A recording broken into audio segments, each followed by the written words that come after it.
2018 год, он очень важен для нашей страны.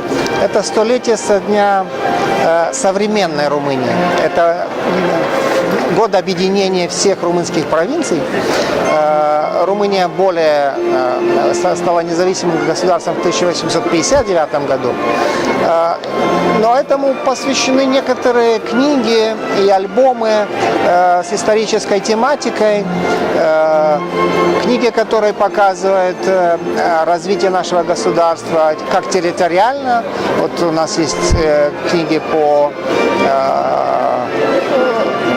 границам, по картографии румынской. Есть книги, которые показывают исторический путь нашей страны. Есть книги, которые описывают нашу румынскую литературу. Поэтому, я думаю, это столетний,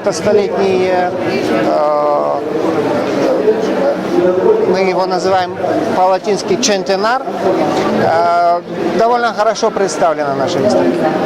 Мы пытаемся также сделать видимыми и более знакомыми румынских современных литераторов.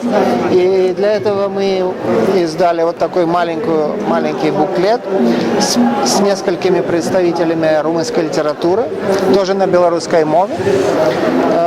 Поэтому, я думаю, это направление мы будем развивать и в дальнейшем культурного сближения между двумя народами.